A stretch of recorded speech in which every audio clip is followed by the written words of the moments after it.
Unfortunately, our COVID case rise is accelerating and our hospitalizations are rising. So we need to get as many people who are over the age of 65 as possible vaccinated now to prevent deaths. Here's background and numbers. Since this time yesterday, we've identified 713 new cases of the coronavirus infection in Philadelphia residents diagnosed either by the PCR test or the antigen test combined. Now, for the past week, from March 21st to the 27th, we averaged 488 cases per day so far. We know we expect more. And of those people tested, 6.8% tested positive. For comparison, the week before, we were 427 cases per day, and 6.3% of the tests were positive. Now, those numbers of cases per day is approximately doubled in the past month. The cases are rising not just here in Philadelphia, but they're rising all around us, all across the United States, as a matter of fact, and they're particularly high in New Jersey and in New York. So the epidemic appears to be returning to where it began a year ago. Now, in addition to that, there's a report that you may have seen yesterday from the University of Pennsylvania School of Medicine, where their laboratory that was testing the coronavirus virus isolates found that more than 30% of their isolates were variants of concern. Mostly this is the variant that first arose in the United Kingdom. This is a variant that is more easily spread, but it doesn't cause a more serious infection, and it is prevented by vaccination. Now, if it's unclear if this variant is a cause or an effect of these rising rates, but it is clear that this is a new wave of the epidemic across the United States, and that this virus has and will continue to surprise us. Now, how are our hospitals doing? We hit a low back on March 7th of 203 people with this infection in our hospitals citywide. But with the increasing case rates, that number has been rising since. And yesterday it was 429, so more than doubled in just a few weeks. Now, our hospitals are not under strain yet, but this is a sign that this rise in infections is hitting not just people who are young, but also vulnerable people. On deaths, we now have 8 new deaths identified, bringing us to a total of 3,359. Now, we're averaging 25 to 30 deaths per week from the coronavirus in late February and early March. We're going to watch this number very closely to see if it rises, or if the vaccination that we're doing can keep the deaths down even as the cases rise, which is, we hope, what would happen. Let me talk about vaccination. You may notice yesterday there was a new CDC study that was released showing that the Pfizer and the Moderna vaccines were highly effective in real-world conditions here in the United States. That's great news. Even more so, they showed that they were highly effective even after one dose, about 80% effective. So, excuse me, that's very, very good news, and really points to the importance of getting any vaccine, especially now. Speaking more about vaccines, our supply of vaccines has been increasing. Last week, the doses that were allocated for distribution this week include 26,910 doses, first doses of the Pfizer vaccine. That's an increase from the week before, and 15,600 first doses of the Moderna vaccine. That's no change from the week before. In addition, we heard late Tuesday of last week that there were 9,200 doses of Johnson & Johnson vaccine given to us. That's still a relatively small amount of Johnson & Johnson, and it's unclear if we'll get any more since we continue to get very little information about future dose allocations for any of these vaccines. So we will be having limitations on the Johnson & Johnson dose, but we will distribute what we have available to us. Administration of the vaccines is this.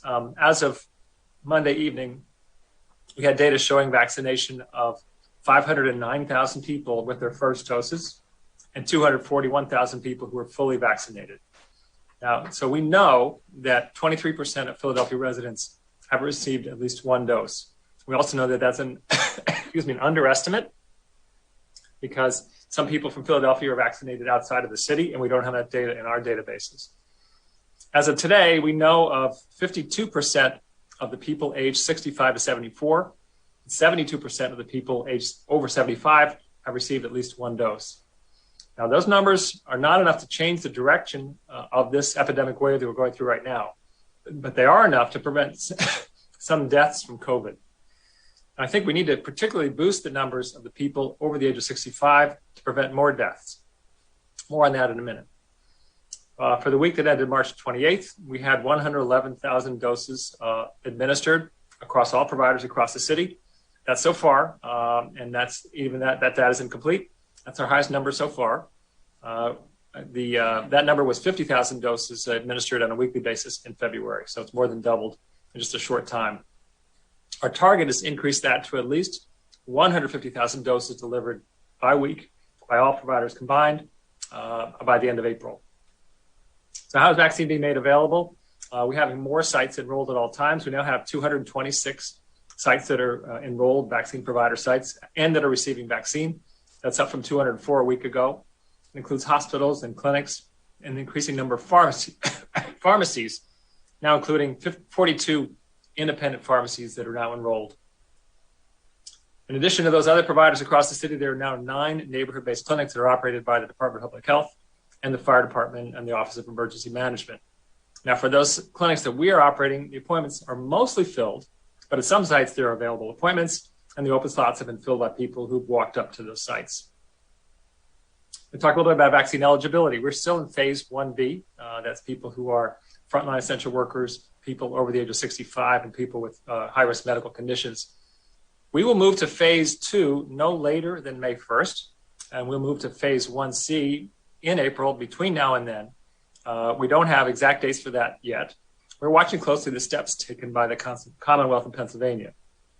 And we hope to, based on what they're doing in our internal discussions, we hope to have more information for you later this week and when we'll move to phase 1C. Now let me talk a little bit more about the people over the age of 65. More than 80% of the deaths that have occurred in Philadelphia from COVID are occurring in people over the age of 65. And in view of the epidemic wave that's happening right now, we really need to get these people who are most likely to have a serious infection vaccinated now. So my message to Philadelphia residents today is if you're over 65, not vaccinated yet, sign up now and get vaccinated as soon as possible. Don't delay. While I'm having that message for Philadelphia residents, we're also talking to vaccine providers for them to set a priority over the next few weeks for those people over the age of 65, such as fast track access or easy access or walk-up access, and as for many as possible, walk-in access, even for people who are not previously a patient. There aren't too many people left who are over the age of 65 who need to be vaccinated. And for those people, we want to make it as easy as possible for them to be vaccinated to prevent them, if they get infected in this wave, from dying. Now, let me talk about our federally supported sites. The Center City Vaccination Center at the Convention Center is now in the period where we're giving second doses to people who've already received their first doses of Pfizer vaccine. We've done that now for 1 week. There are 2 more weeks to go. And for then the last 2 weeks of the originally scheduled federal support, we'll be offering Johnson & Johnson vaccine. We do that for 6,000 people per day. That'll be another 84,000 people, additional people who will be fully vaccinated by the end of April. Then, as you heard in the announcement yesterday, there will be a federally supported what's called Type 2 site. That is a high-volume site that is not quite the volume of the site at the Convention Center. That will start either late next week or early the following week. It'll be at the Esperanza Academy Charter High School in Franklinville, in the Franklinville neighborhood. The address is 301 West Honey Park Avenue. And the zip code is 19140. If you look at our map, you'll see that that's one of the least vaccinated zip codes in the city, which is a large reason why the site is there. It also is at the center of the area of the city where we have the most under-vaccinated zip codes.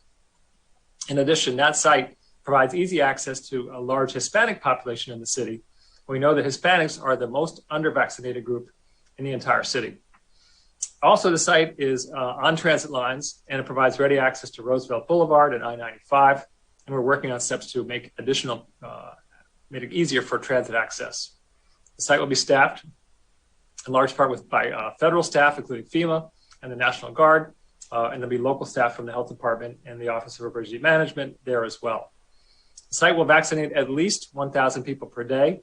We hope more if possible, and it'll be in operation as planned right now, 8 weeks. Now, the way that people can get an appointment there, get vaccinated there, is going to be a combination of appointments and walk-ins. And we'll provide more information later on how people can schedule an appointment or get access to that site specifically for vaccination. So in general, what should people do who want to be vaccinated now? Go to www.phila.gov/vaccine-interest.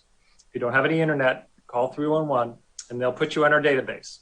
That's the way to be directed for multiple vaccination opportunities, including opportunities at the Convention Center, at the new site that's going to be at Esperanza, as well as the neighborhood clinics, as many opportunities as we're in connection to. Right now, this immediate period, our priority will be on those people who are over the age of 65. If you're in the database and you're under the age of 65, you may have to wait a little bit because we do, just during this next period, want to protect as many people over 65 as possible to protect them from this epidemic wave. Let me talk about our restrictions now for a minute. As you know, I'm increasingly concerned about rising COVID rates and hospitalizations. Yesterday, the Centers for Disease Control director made a plea for people to wear masks and keep their distance. So I want to make that same plea here. Everybody needs to do what they can to prevent catching the infection and prevent spreading the infection from others. But we have liberalized many of our restrictions across the city. And I do have to say now, if, as before, if our case rates continue to rise and our hospitalizations continue to rise and our death rates continue to rise, we may have to reimpose restrictions to save lives and to protect our hospitals from being overwhelmed. So what should everyone do right now? Well, just remember that the epidemic is still here, still growing, and it's still deadly. Everyone should wear a mask, keep their distance, and avoid being around others. And as soon as it's your turn, get vaccinated. All of our information is on our website, www.phila.gov/COVID. Thanks. And we're going to move now to Q&A from members of the press. I first wanted to clarify the location of that type 2 site at Esperanza. Our press release yesterday, as well as our comments this morning this afternoon referred to the Academy Charter High School. Actually, the vaccine clinic's entrance, when it opens next month, will be at 5th Street and Hunting Park Avenue. Again, will be at 5th Street and Hunting Park Avenue. Today, we are joined by Managing Director Tumar Alexander, and for questions on FEMA's role in both the type 1 vaccination site at the convention center, as well as plans for that type 2 site in North Philadelphia, we are joined today by Charles Ellison, who is Community Preparedness Officer for Region 3 for FEMA. Because of limited time, only one representative from each media outlet is permitted to ask questions for the first round. If we have time for a second round, we can open it up to others and to topics not related to the COVID-19 pandemic. And let's get started now. First off today is Martin Pratt of Philly YBN. Martin, you're up. Thank you. Question for the mayor Tumar regarding rent moratorium, knowing that COVID related rent assistance hasn't reached tenants yet. So will there be an announcement tomorrow? Tumar, are we concluded that yet or not? Sorry, Mayor. I don't think we have. We're still working on it. Martin, let me get back to you before the end of this presser with the answer to that. Thank you. Second question is for Dr. Farley. Have the numbers, you mentioned the need to make sure people in their 60s get vaccinated. Have the numbers increased in the African-American community? They have increased in the African-American community. They have not increased enough. We still have a big racial gap. And so we are doing everything we can to increase access in the African-American community and also to promote vaccination in the African-American community with, among other things, the media campaign that we announced last week. That started already? Yes. Okay, thank you. All right, thank you, Martin. Let's go to Johan Calhoun of Chalkbeat. Thank you. These questions are for Dr. Farley. Since COVID cases are rising, do you suggest Philadelphia schools sticking with the 6 feet distance as compared to the relaxed 3 feet distance the CDC announced last week? We are following the CDC guidance on schools, which it permits, my understanding is permits 3 feet distance in elementary schools if a variety of other safety precautions are underway, but it does not permit that in the middle school or the high school level if the community case rates are high, which they are in Philadelphia. Okay, where are we in helping the district with the COVID dashboard? The district is going to take responsibility for posting a dashboard on their testing in the schools. So you're going to supply the district with the numbers? How is that system going to work? The numbers come from the district. They're the ones that have access to the testing and and knowledge of students who are ill. We don't have knowledge of what students or teachers are ill. We know about cases, but we don't know if they were a student or a teacher. So they have that information, and they'll just post it themselves. Okay, and can you give us an update on teacher vaccinations? I can only say that the CHOP has vaccinated more than 19,000 teachers, and teachers, I should say teachers, school support staff, and child care workers.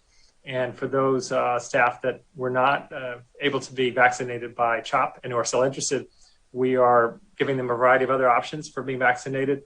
A number of them went to the convention center. Others are being vaccinated at other sites. I don't have a total number of people vaccinated, but it's making a lot of progress. So Dr. Height plans on reopening all the schools in the fall. Do you see all the teachers being vaccinated before July, August? Certainly all the teachers will have an opportunity to be vaccinated before then. It's a question of how many of them will choose to be vaccinated, and we hope that that percentage and that number is very high.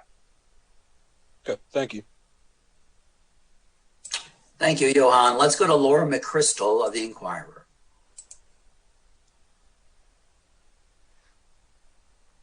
Hi. Dr. Farley, a question on the hospitalizations. You mentioned they were increasing. Is the age of those hospitalized patients, has that been decreasing? Like, are they younger, or is that looking different given the vaccines going out? I have two numbers we're looking at on hospitalizations. One is how many people are in hospital beds at any given day, and those are the numbers that I've been reporting here in the press conferences. We have a separate number of how many people are being newly hospitalized per week. And for the first number, I don't have a breakdown by age. The second number, I do have a breakdown by age, but it tends to lag behind. It's only maybe from 2 weeks ago. So I think it's really too early to say whether we have a change in the age distribution of those. Okay, thanks. And a question on, at the FEMA site at the convention center, and also at the city clinics that have just opened in the past few weeks, as the FEMA site and also other clinics have to start giving second doses to people who got first doses. Are we going to see a drop off in the number of people actually getting vaccinated? Or are you making up for that with other providers? I'm not sure. You're saying because we're giving second doses at the convention center site, we'll be reducing the number of people who are newly getting their first doses. Is that the question? Yes. There will probably be a plateauing or maybe a slight decrease, but we do have increases in vaccinations that are occurring across all the range of providers in the city. The convention center site is a very important site for us, but it's not a majority of the vaccinations delivered in the city. Thanks. And lastly, will the convention center site be still closing after it reaches 8 weeks, or will it stay for longer? We have requested from the federal government to have it stay longer, and we don't have an answer yet as to whether that's possible. Thanks. Thank you, Laura. Let's go to Isabel Sanchez of Telemundo. Hi, how are you guys? My question is for Dr. Farley, and Armando, I would love a translation for this question once he responds. Dr. Farley, is there any more information on demographics regarding who is getting sick now? Any information on this? New cases are coming up. Are we talking younger people, older people? Any demographics with that number? It is occurring. Oh, I'm sorry. Translate the question first. No, go ahead, Dr. Farley. The increase is occurring across the entire age range, which that's what concerns us, is that there are still older people who are getting infected. And it is occurring in all demographic, all racial groups. The racial group that has the highest rates in the past few weeks has been whites. La pregunta que nos hace Isabel para la comunidad hispana es si hay alguna información con respecto a los datos demográficos de quién se está enfermando, si son la gente más joven o la gente mayor. El doctor Farley nos responde de que ha habido un aumento a lo largo del rango de todas las edades y toda la demografía, incluyendo la gente mayor que se está infectando, y a través de los grupos raciales vemos que los mayores incrementos se han dado entre los pobladores de la raza blanca. And my second question, Dr. Farley, is also for you. Do you hope that this new FEMA site could help bridge that gap that we're seeing with Latinos getting vaccinated? And as part of the effort to reach this community, is the city considering maybe doing like door-to-door outreach or any other kind of effort to make sure that folks who live in the neighborhood actually get vaccinated? Yes, we're very hopeful that this site can help close the gap between Hispanics and non-Hispanics. It's really at the heart of the Hispanic populations in the city. And we will be working with community organizations and otherwise doing outreach. I'm not sure we're going to be able to go door to door, but we will be doing outreach in neighborhoods to encourage people to use the sites.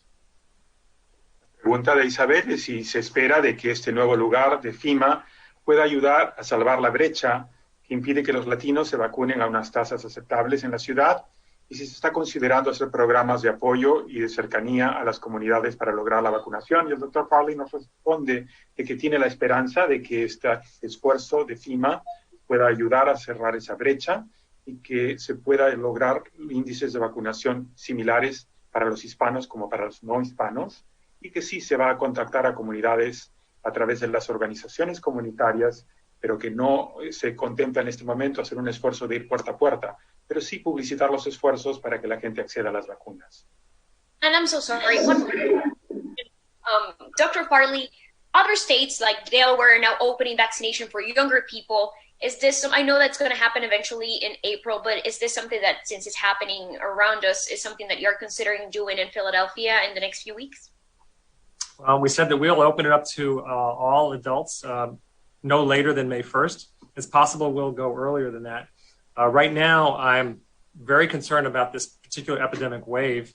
And so I want to make sure that the people over the age of 65 who are the most likely to die, 81% of our deaths are people over the age of 65. I want to make sure that they're vaccinated. So I don't want to introduce an eligibility of a very large number of 20-year-olds or 30-year-olds who are at low risk right now for fear that they may take up the slots for the people who are over 65. It'll be soon, but it's not right yet. Thank you. La pregunta que nos hace Isabel es si, siguiendo el ejemplo del estado de Delaware, que ha empezado a vacunar a poblaciones más jóvenes, si se está contemplando también hacer lo mismo en Filadelfia y tratar de vacunar a poblaciones más jóvenes. Y la respuesta del Dr. Farley es que estamos abiertos a que se vacune a todos los adultos y probablemente eso se empiece antes del 1 de mayo o incluso antes. Sin embargo, dada esta última ola de la pandemia que tenemos, no queremos exponer a las personas mayores de 65 años de edad a que no puedan acceder a las vacunas porque gente en sus 20s y sus 30s están vacunándose. Entonces vamos a mantener la elegibilidad por ahora para tratar de proteger a los ciudadanos mayores de 65 años. Pero eventualmente sí, se va a vacunar a todos. La gente joven puede resistir la infección a los 20 y 30 años, pero los mayores de 65 no. Por lo tanto, ellos van a tener la prioridad por ahora. Gracias. All right, thank you, Isabel. Thank you, Armando. Let us now go to Jack Tomzik of Metro. Thank you. This is for Dr. Farley. Is there any indication of why these cases are accelerating? I mean, I think people are wondering, is it the variants? Is it people relaxing their behavior due to COVID fatigue? Yeah, it's some combination of those two, and which is contributing more is not clear. I don't know that we'll ever be able to know. The solution is still the same. We want to, have people be careful with their behavior, wear a mask, keep a distance, and vaccinate people as quickly as possible. And this is either for FEMA or for Dr. Farley. What vaccine will be administered at the Esperanza site? We're still working that out. We have to. This is a site that we need to probably provide vaccine ourselves. But so we don't have an answer on that yet. Okay, so this is not going to be a separate federal allocation. Typically, these type 2 sites don't come with a separate federal allocation. Okay. Then one final question about prioritizing the people ages 65 and older. How is that information being disseminated to the providers? Are you telling them restrict these doses and just go for 65 and older, or how does that work? No, we're communicating to providers to say that these other people who are currently eligible are still eligible.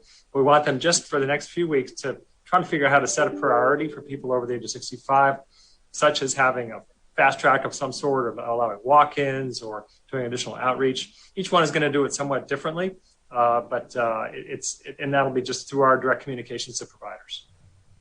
All right. Thank you. Thank you, Jack. Let's go to Kennedy Rose of the Philadelphia Business Journal. Hi, I have 2 quick questions for Dr. Farley. I was wondering, regarding restrictions, what would be the first thing to go? Would the city be working in reverse order, like shutting down indoor dining, reducing event capacity, getting rid of attendance at sports? What would be the first thing to go? It's too early to talk about what exactly we would be doing. So I'm not going to speculate now. Okay.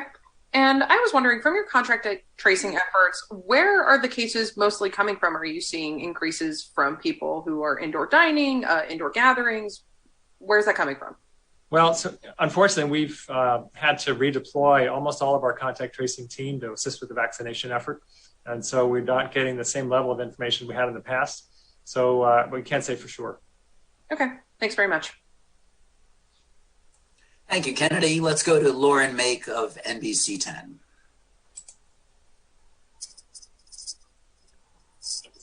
Good afternoon.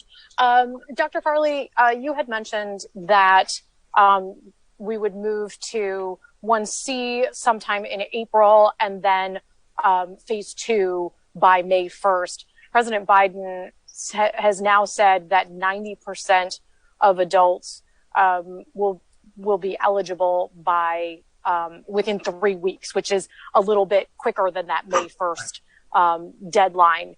Will that be the case in Philadelphia?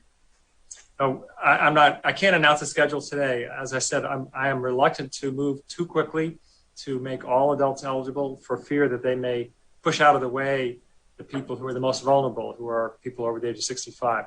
So when we feel comfortable that there's been adequate opportunity, we've had an adequate percentage of people who are the most vulnerable vaccinated, then we'll move to the younger folks. But I can't announce a date on that yet. Is there a certain number that you're looking for in terms of level of vaccinations for those 65 and older, or the number of new hospitalizations coming down or something like that you're looking for to know, yeah, we've got enough, we can move on? Well, I had predicted earlier that if we went on a current trajectory, we would have 75% of people over the age of 65 vaccinated by the end of April. I would like to, with what we're doing now, to have that be sooner. Certainly would like to have at least 75% of people on the most vulnerable group vaccinated. Because of what you're seeing? Yes, because I did not predict this particular epidemic wave.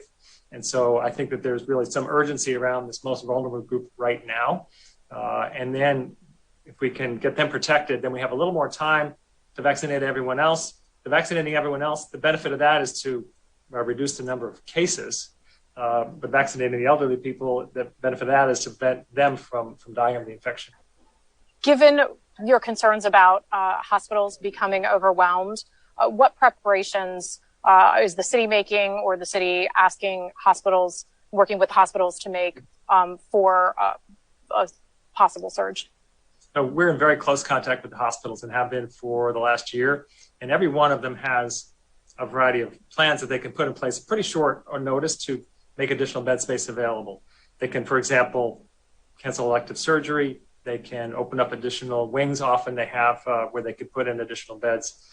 So we do think that they have those options, and those are, they need to be prepared for those options. So it's mainly just keeping in contact with them about this potential. Okay, last thing quickly regarding the arts community. And I know some of the theaters, the Kimmel Center, for example, making plans to open possibly with full capacity. What are your conversations with the arts venues in the city, and how will it be determined whether they're allowed to open with?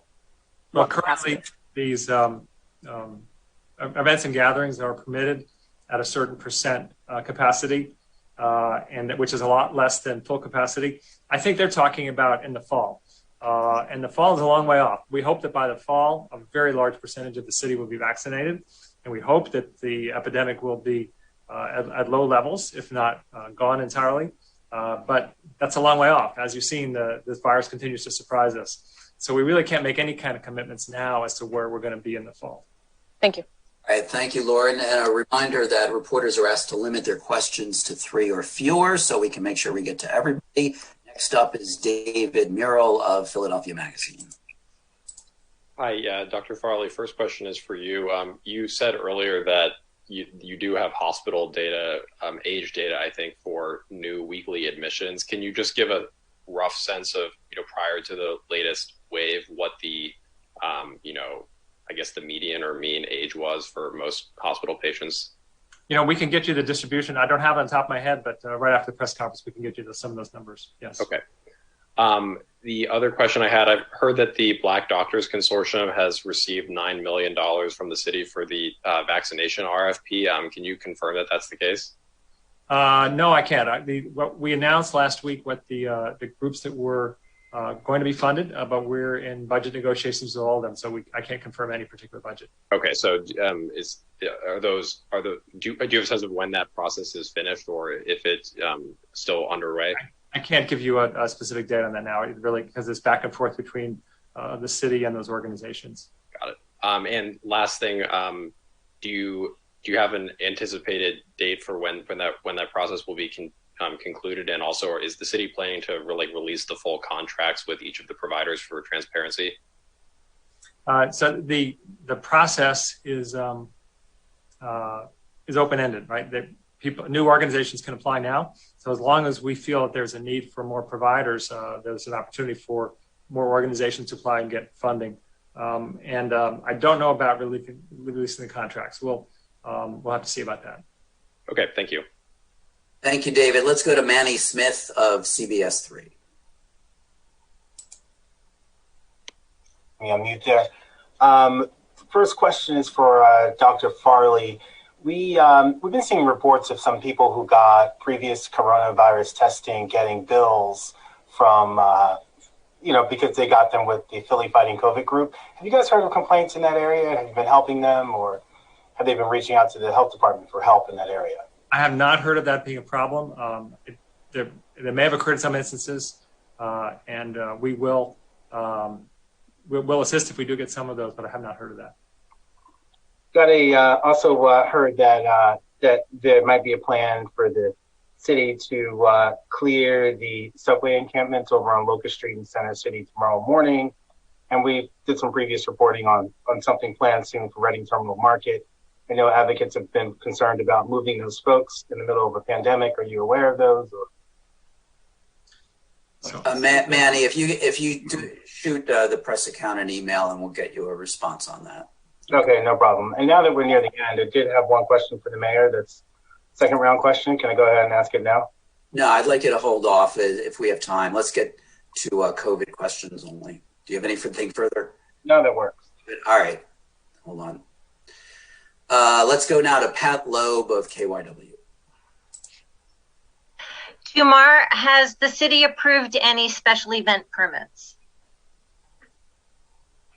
Not to my knowledge, I don't think we have, although I believe we have a couple that's in the review process now. Okay, any timeline on when there may be an answer for them? No, I don't have a specific timeline. Okay, thank you. That's it. Welcome. Hey, Pat. Let's go to Denise Clay Murray of the Philadelphia Sun. Yes, good morning, everyone. I think this question goes to both the mayor and Dr. Farley, depending on who can answer it best. At the beginning of the epidemic, there was a pretty big issue with personal protective equipment. What is the status of that for the city now, especially with schools reopening and with a resurgence of the virus and hospitalizations? Doc, do you know? My understanding certainly is that the healthcare institutions are able to get adequate PPE, that there's not a shortage right now. And certainly, citizens can buy masks everywhere. So I think we're in a much better place now than we were a year ago. Okay. Thank you.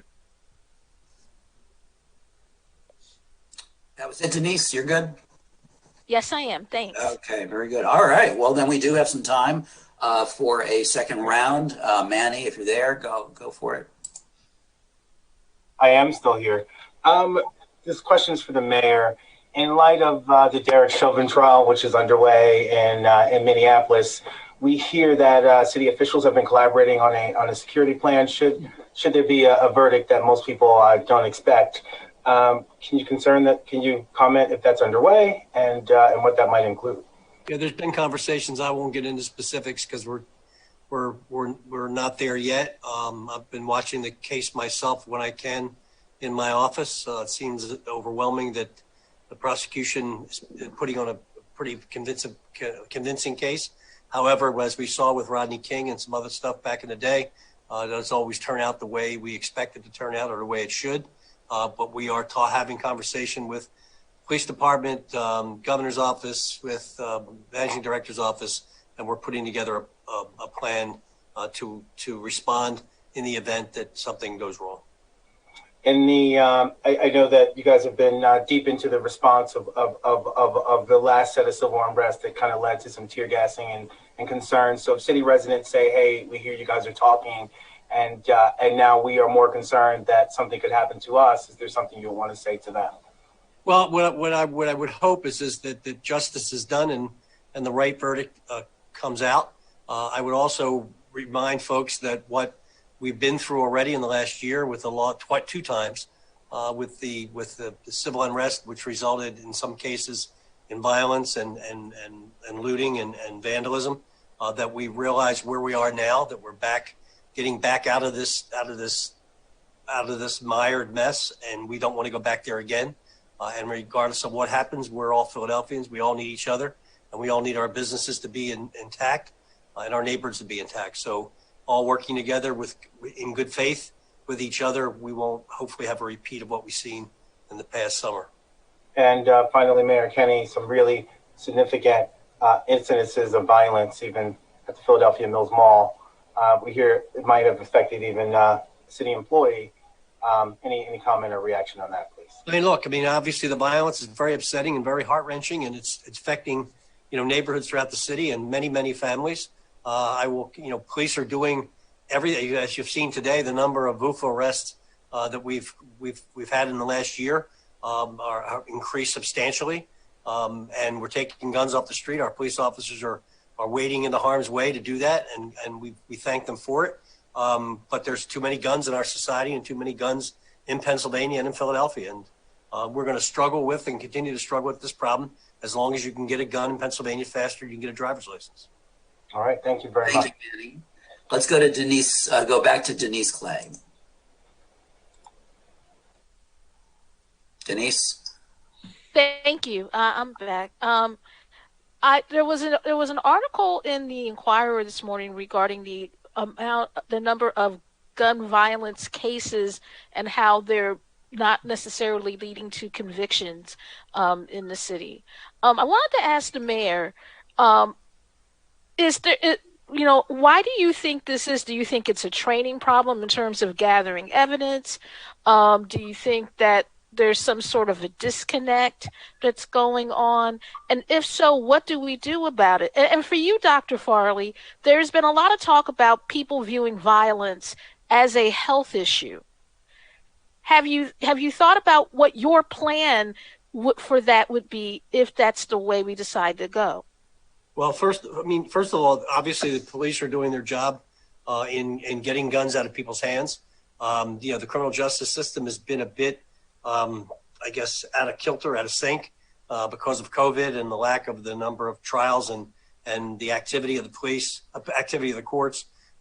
Probation and parole has been also hampered by this. So hopefully, as we get more vaccinations, more people back to work, we can get our criminal justice system working again the way it was. But there's a significant issue relative to convictions and gradations of charges, and people who continue to carry guns even after been arrested once, twice, three times needs to be, as our police commissioner says, needs to be a penalty for that. Needs to be some you be called to account for carrying guns on a regular basis. And if we can get that done, maybe the word will go out that you shouldn't carry a gun on your person or in your car unless you have permission to do that. I mean, we're continuing working hard every day to address this problem. It's multifaceted, but I do believe the criminal justice system needs to work better in order to keep people safe. Thank you, Denise. Let's go now to Johan Calhoun. We have 3 minutes left and 3 questioners. So Johan, Kennedy, and Martin, and then we'll wrap. If you could limit it to 1 question each, I would appreciate it. Johan, you're up.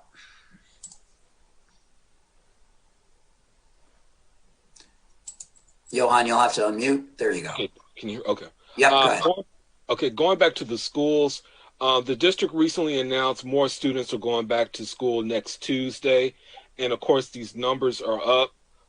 What precautions should students, teachers, staff take to help contain these numbers?